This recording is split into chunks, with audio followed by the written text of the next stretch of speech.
Bonjour, merci de m'accueillir au BITSAR. Donc, je vous présente ce petit ouvrage qui est édité par Terre de Navarre, une association qui s'intéresse au patrimoine culturel, au patrimoine construit, au patrimoine matériel et immatériel. Une association qui réunit des gens qui travaillent aussi bien sur des chantiers de rénovation de monuments historiques que font des publications, organisent des conférences, etc. Donc le bulletin de cette année de Terre de Navarre est en effet un ensemble de textes qui a été regroupé sous le titre de Autrefois par Aldé et qui sont nés au départ d'une recherche généalogique. Je suis passionné de généalogie depuis toujours. Et bien sûr, quand j'ai fait la connaissance d'une Basque, là, ma foi, je me suis intéressé à sa famille. Et là, vous avez à peu près, disons, une toute petite partie du résultat parallèle des recherches généalogiques après une trentaine d'années de recherche au travers aussi bien des registres paroissiaux, bien sûr, élémentaires, mais surtout des minutes de notaire et de tous les documents qui peuvent être consultés quand on fait des recherches sur les familles. On n'imagine pas, parce qu'autrefois, nos ancêtres étaient des gens qui faisaient appel au notaire à peu près pour toutes les raisons. Donc, que ce soit bien sûr le testament, que ce soit le contrat de mariage, les contrats de vente, et énormément d'autres événements, et jusque-y compris des accords entre familles, quand une fille avait été déshonorée et que le père prenait en charge l'éducation de l'enfant. Donc on a une richesse d'informations considérable sur les hommes, mais aussi, et évidemment au Pays Basque, c'est absolument fondamental, sur les maisons. Parce que quand on est au Pays Basque, on ne parle pas de généalogie, on parle quasiment de domologie. On n'a pas du tout la même approche, qui est l'approche indo-européenne, je dirais, filiative par le mâle, mais c'est une approche de maison, et ce qui compte, c'est le maître ou la maîtresse de maison. Donc, cette recherche que j'ai menée, en fait, j'ai découvert, au fur et à mesure que je consultais les documents, j'ai découvert plein de petites histoires, plein d'histoires drôles, d'histoires tristes, passionnantes pour moi en tout cas, parce que c'était toujours relié à des hommes. Il ne faut jamais oublier que la nature toute seule sans l'homme, elle n'a pas d'histoire. L'histoire est née avec l'homme, donc la succession, les générations, les traditions, etc. Tout ça naît des hommes. Et j'ai essayé donc dans cet ensemble de textes de rapporter, disons, ce qui était le plus drôle, le plus cocasse, ou, comme je disais tout à l'heure, parfois le plus triste. Donc c'est une série de portraits. On a des hommes, on a des gens connus comme Garat Salagoiti, qui était un physicien très connu justement de la Révolution. Des histoires peut-être plus éloignées ou moins bien connues comme celle de Bertrand Teyagori. Bertrand Teyagori qui est né dans le village de Lécumbéry. On est au bout de la vallée d'Ergaraï en Basse-Navarre. Et vous avez là l'un des plus grands bretteurs, c'est-à-dire escrimeurs, de tout le XVIIIe siècle, qui a été le maître d'armes du chevalier d'Éon. Quand on sait que le chevalier d'Éon était quelqu'un de remarquable aux armes, eh bien là, on se retrouve avec un Basque, né au Pays Basque, parti à Paris, on ne sait pas dans quelles conditions, et qui est devenu le plus grand maître d'armes parisien. Il y a un lien, par exemple, aussi avec Agustín de Iturbide. On l'ignore dans la plupart des cas, mais le Mexique a d'abord eu, avant la dynastie germanique, et il a eu un empereur qui s'appelait Agustín de Iturbide, et dont la maison, ce que les Espagnols appellent la Casa Solar, la maison d'origine de la famille est à Busunaritz, et ainsi de suite. Voilà. Ce sont des portraits d'hommes, ce sont des portraits individualisés, et puis ce sont aussi des histoires de maisons. Des maisons qui se font remarquer par la succession d'hommes un peu extraordinaires qui les marquent. Ce sont des histoires autour de ces maisons.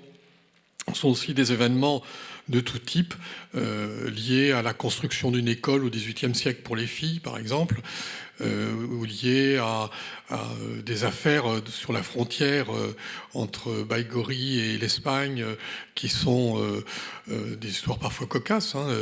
Je rapporte par exemple la confiscation de tout un troupeau de cochons, de porcs, qui a été effectuée parce qu'il y avait des tensions liées au trafic. Il y a, et de toutes ces histoires, j'en ai rapporté qu'une partie, évidemment, ce que j'essaye de faire, c'est de faire replonger dans la vie d'autrefois. Et la vie d'autrefois, on la connaît mal. En fait, on la connaît mal parce qu'on a beaucoup d'idées. On se fait une idée de la vie de nos prédécesseurs à partir de nos propres vies, à partir de nos propres avis, à propos de notre propre idéologie, parfois même. Ça peut aller très très loin. Et quand on se confronte aux documents de base, parfois on s'aperçoit que ça ne se passait pas exactement comme on l'a imaginé. Donc c'est à la fois un livre qui... et là je vais essayer... vous allez me dire que je vais chercher ça en arrachant les cheveux, mais j'essaye de faire un lien avec le thème du Bilsart de cette année. Disons que j'ai essayé d'être un peu un traducteur, puisque c'est le thème, un traducteur entre ce qui se passait autrefois et ce qui se passe et la façon dont nous on le comprend aujourd'hui.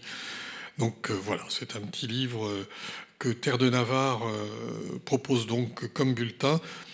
Et j'espère qu'au travers de cette vision un petit peu particulière, parce que c'est une approche un peu impressionniste de l'histoire, hein, c'est par tâches. C'est par petites tâches d'histoire que je présente l'histoire qui parfois croise la grande histoire.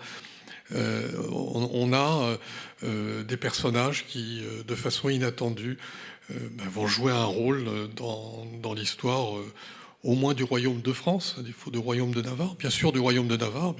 Et puis je voudrais simplement terminer en disant qu'il y a des destins un peu extraordinaires, et puis des gens à qui j'ai souhaité rendre hommage, par exemple Jean-Baptiste de Jorguin, qui est quelqu'un qu'on connaît très mal, je trouve, au Pays Basque, qui est très mal présenté, qui a été un très grand historien, qui, en tant que généalogiste, j'ai eu le plaisir de prouver qu'il était le descendant d'Arnaud d'Oyenard, qui était quand même le premier plus grand historien du Pays Basque. Jorguin descend d'Oyenard en ligne directe par sa maman. Bon, il n'en parlait pas beaucoup parce que, comme sa mère n'était pas d'origine noble, il avait une petite préférence, malgré tout, sociale pour certaines catégories de la société. Et puis, je raconte, je vais terminer là-dessus, un personnage qui m'a marqué parce que je le trouve extraordinaire. Au fur et à mesure que je découvrais les archives de la vallée de Baïgori, je voyais systématiquement des mentions sur les fils du capitaine. Alors aujourd'hui, on dit Etchaos. Quand j'ai fait connaissance de ce pays il y a 40 ans, c'était Échaud. Etchaos, on va rester sur Etchaos. C'était en fait un fils bâtard du vicomte de Baïgori, qui très très tôt, d'après mes calculs, entre 10 et 15 ans, est parti aux armées, a eu une carrière sans doute impressionnante, donc malheureusement on n'a strictement aucune trace dans les archives de Vincennes, les archives militaires, mais qui, revenu au pays à peu près à l'âge de 40 ans, s'est installé, a construit la maison de Châteauneuf, qui est aujourd'hui la boulangerie de Baïgori. Et là, ce monsieur a vécu comme un nabab, avec 10, 12, 14, je ne sais pas combien de femmes en même temps. Et quand on découvre les archives, eh bien on s'aperçoit qu'il a, je lui ai identifié, il en a eu certainement beaucoup plus, une vingtaine d'enfants illégitimes, qu'il a tous reconnus, qu'il a tous dotés. Bon, après, la reconnaissance était traditionnelle au Pays Basque, il y avait pas mal de naissances illégitimes et beaucoup de reconnaissance de la part des pères. C'était une caractéristique locale. Voilà. Et ce personnage m'a frappé. Il était certainement très courageux et très fort. Et quand on sait qu'il a vécu très exactement à la période des Trois Mousquetaires, je me suis toujours demandé si, compte tenu de la description de ce personnage, il n'avait pas servi de modèle à Porthos, pour ceux qui aiment les Trois Mousquetaires. Merci.